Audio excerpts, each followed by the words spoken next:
आपने जो deeply research करी है, तो सिंस अभी हम दाऊद की बात करने ही वाले हैं, आपकी डीप रिसर्च के हिसाब से मैं अब जानना चाहता हूँ, थोड़ा पहले चलते हैं। बिल्कुल। दाऊद की initial rivalries, how and when did Dawood actually became Dawood? Correct यार, दाऊद का ना काफ़ी सारी उसके साथ चीज़ें जुड़ी हैं। देखो, सबसे पहला एक जो केस आता है सामने, वो आता है कि दाऊद एक्चुअली में दाऊद बना कैसे। कुछ लोग बताते हैं कि इकबाल नतीक एक जर्नलिस्ट हुआ करते थे, अपना खुद का अखबार चलाते थे, राजदार के नाम से, वीकली था मुंबई में, उर्दू वीकली हुआ करता था वो, हर साप्ताहिक में, हर सप्ते में उसका आता था नया एडिशन। तो राजदार के मालिक हुआ करते थे, और वो उस समय पे ये दो जो गैंग होते थे, जो सबसे पहला गैंग रहा पठान गैंग मुंबई का, करीम लाला जिसके फाउंडर हुआ करते थे, मतलब उन्हीं ने लीड किया उसको बाद में आगे जाके। तो वो जो थे इकबाल नतीक, वो उनके खिलाफ बहुत छापा करते थे वहाँ पे। दाऊद वाला ये जो गैंग था, जो बाद में कोंकणी गैंग और बाकी बाद में आगे जाके डी कंपनी बनी है, ये तो बहुत बाद में 90s में, लेकिन उस टाइम पे वो दाऊद का, क्योंकि दोनों के दोनों सेम एरिया से थे, इकबाल नतीक और दाऊद इब्राहिम रत्नागिरी से आते थे।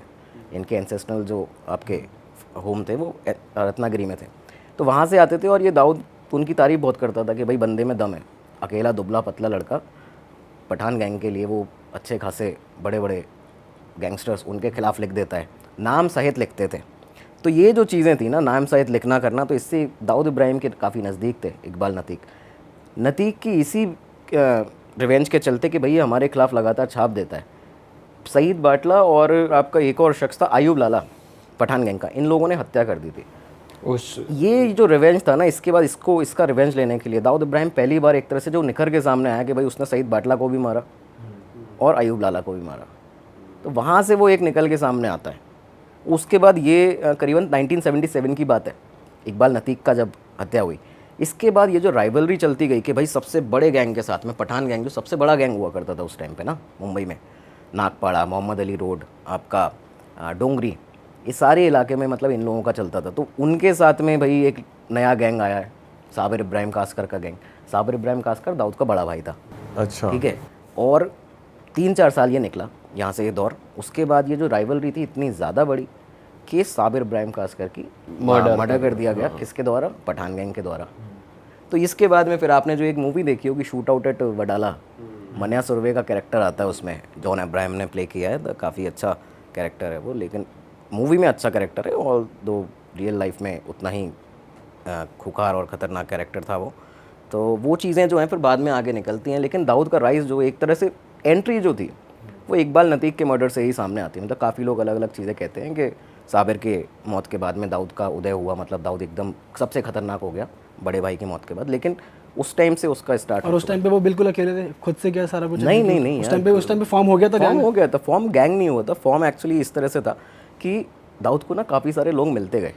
ये कहते हैं ना कि यार इतने गैंगस्टर्स रहे, इतने मुंबई अंडरवर्ल्ड में लोग रहे, मतलब यहाँ से भी नहीं, आपके ये तो 70s की बात हो गई, 50s से लेके 60s में, 70 80s में इतने गैंग, इतने लोग रहे, और दाऊद से बहुत बड़े बड़े भी रहे। वाशु दादा करके एक पहलवान हुआ करते थे, दाऊद का खुद का जो गुरु था खालिद पहलवान, वो हुआ करते थे।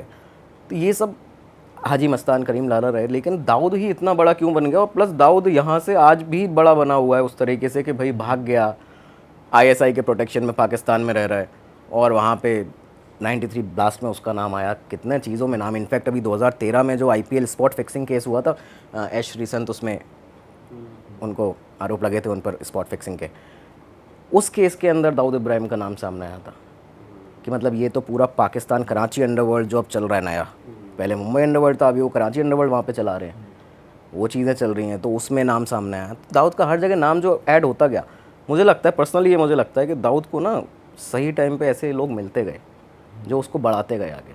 चाहे आप उसके मेंटोर की बात ले लो, खालिद पहलवान, चाहे उसके बाद में दाऊद का आगे साबिर इब्राहिम कासकर जो उसका बड़ा भाई था, भाई वो पहले से ही पठान गैंग में काम कर रहा था, ये लोग पहले से उन क्रिमिनल एक्टिविटीज़ में थे। उसके फादर पुलिस वाले थे, ठीक है, पुलिस से रिटायर हो चुके थे उस टाइम पे, तो 77 के अराउंड रिटायर हो चुके थे। तो काफ़ी बार उसने ये भी किया कि भाई मैं पुलिस वाले का लड़का हूँ। मुझे याद आता है एक किस्सा था कि मतलब रणबीर लिखा नाम के एक स्टेशन इंचार्ज हुआ करते डोंगरी पुलिस स्टेशन के 1976-77 में।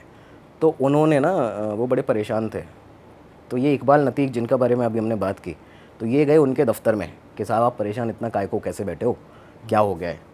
तो उन्होंने कहा यार ये पठानों ने दिमाग ख़राब कर रखा है इतना ज़्यादा, मुंबई अंडरवर्ल्ड बढ़ता जा रहा है और ये क्या ही कर रहे हैं इसमें, किसी को भी मारते थे उस टाइम पे, पठान गैंग ऐसा हो गया था। तो इकबाल नतीक, मैंने बताया कि दोस्त हुआ करते थे दाऊद इब्राहिम के, वो भी इनको मानता था, ये भी मानते थे।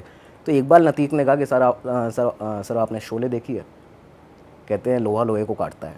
वो वाला जो डायलॉग था उसका, ठाकुर बलदेव सिंह वाला, तो वो कहता है पुलिस ऑफिसर को कि जय और वीरू को बुला लो, ये तो डाकुओं को वही निपटाएंगे। अलग अलग किस्से हैं कि वो बताते हैं कि शोले से दाऊद इब्राहिम का जन्म हुआ, कोई कहता है इकबाल नतीक को मारा पठान गैंग ने तो दाऊद इब्राहिम बना। तो वो खैर वहाँ से वो चीज़ आती है कि उन्होंने पहली बार जब रणबीर लेखा ने देखा दाऊद इब्राहिम को, तो ये जे हॉस्पिटल वाले रोड पे ना सड़क पे किसी को, एक मतलब दुबला पतला था उस समय और 20 साल की उम्र थी, लेकिन एक अच्छे खासे पठान लड़के को, वेल बिल्ट, उसको बुरी तरह मार रहा, मतलब उसके सिर से खून, मुंह से खून। उन्होंने जब देखा, रणबीर लेखा ने, वो अपनी पेट्रोलिंग पे थे, उन्होंने देखा करा कि भाई कौन है, नाम पूछा, कहता दाऊद इब्राहिम कासकर और मैं पुलिस वाले का लड़का हूँ। तो वो पुलिस वाले का नाम यूज़ करना हर बार, अपने पिता का वो चीज़ें करना, ये चीज़ें उसने आगे भी कई बार की है। तो मुझे लगता है हर जगह ना उसको कहीं ना कहीं लोग मिलते गए। वैसे अगर हाजी मस्तान की बात करें तो इसका और उसका जैसे एक मूवी भी आई है जी, हाजी मस्तान के ऊपर तो सुल्तान मिर्ज़ा, जिसका कैरेक्टर अजय देवगन ने प्ले किया है, सीरीज में भी दिखाया है once upon a time in Mumbai, और अभी एक बम्बई मेरी जान करके आई है, करेक्ट तो है। बेसिकली उसमें दिखाया है कि दाऊद काफी सारी चीजें सीखता है उनसे, या उनके अंडर काम करके मतलब फिर जब वो उनसे दिल्ली चले जाते हैं तो वो यहाँ कंट्रोल देकर जाते हैं। तो यार वो पता है क्या है कि मूवी में पहला जो मूवी का आपने जिक्र किया ना, एक तो once upon a time in Mumbai, उसमें काफ़ी चीज़ें मतलब ना गलत दिखाई, मेरे को तो बोलने में कुछ नहीं जाता ऐसा, काफ़ी चीज़ें फिक्शनल था, मतलब वो वैसा था कि भाई डाल दिया हम लोग ने ऐसा करके। इंस्पायर्ड होती हैं काफ़ी सारी अच्छी बड़ी बड़ी नॉवेल्स से और बड़े जर्नलिस्ट हैं जिन्होंने वो नॉवल लिखी हैं, लेकिन काफ़ी कुछ उसमें डाला, ड्रामा ये लोग डाल देते हैं उसमें ना, तो वो चीज़। लेकिन दाऊद के बारे में ये बताया जाता है कि ये सबसे पहले वाशु दादा के गैंग में था। वाशु दादा भी मतलब वो अहमद खान पठान थे शायद उनका असली नाम जो था, तो उनके गैंग में हुआ करता था। वहाँ पे जाके इसका जो मेंटोर बाद में बने, भोपाल के थे, मध्य प्रदेश के पहलवान, खालिद पहलवान नाम से था, खालिद खान पाशा, तो वो जो थे वहाँ पे जाके इसके मेंटोर बने, ये उनसे मिलता था। उनकी भी अलग कहानी है, सबकी गैंगस्टर्स की अलग अलग कहानियाँ उनकी होती हैं। वो पुलिस वाला बनना चाहते थे, दिल्ली आए हुए थे खालिद खान पहलवान। दिल्ली में भारत कुमार करके एक टाइटल होता था चैम्पियनशिप का, बॉडी बिल्डिंग का, उसमें उन्होंने मुंबई के एक बहुत बड़े वरुण माने करके एक वो होता था पहलवान, उसको हरा दिया था। और वरुण माने जो था वो उस समय वाशु दादा, जिसका स्मगलिंग का भी काम था मुंबई में, सारा काम था, उसका बंदा था। बंदा बोले तो कि मतलब वो है कि नोन है, उसके ऊपर उन्होंने अपना वो लगाया हुआ है कि भाई ये जीतेगा, ये तो हमारा महाराष्ट्रियन कॉलेज का लड़का है और तगड़ा बाहुबली टाइप का लड़का है। तो इसको इन्होंने भोपाल से गए दिल्ली में, इधर भरत कुमार के इसमें चैम्पियनशिप में हरा दिया। तो इन्होंने ऑफ़र दिया था वाशु दादा ने उधर से, और ये 70s की बात होगी, स्टार्टिंग 70, 71, 72, कि भाई तुम मुंबई आओ और मेरे गैंग में आ जाओ, मैं ऐसे ऐसा काम करता हूँ। एग्जैक्ट बता देते थे कि ये काम होते हैं भाई हमारे, तुम आ जाओ, तुम्हारी अच्छी जगह इधर है। उनके फादर चाहते थे कि ये हमेशा पहलवान बने, मदर चाहती थी पुलिस में जाए, शरीर भी शानदार था।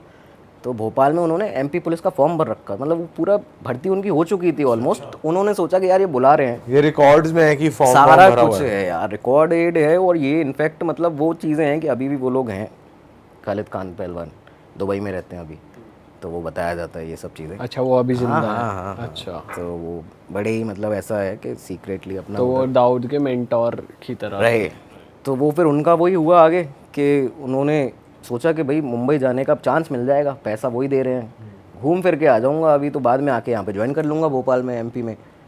वो कभी वापस आना होता नहीं है। फिर माइंड वो कन्वर्ट हुआ कि वहाँ पे उन्होंने देखा वाशु दादा के पास कि भाई पुलिस वाले कैसे इनको एकदम वो ले रहे हैं कि सर सलाम वाला। तो वो जो बनना चाह रहे थे वो तो उल्टा यहाँ पे माइंड डाइवर्ट हो जाता है आदमी का।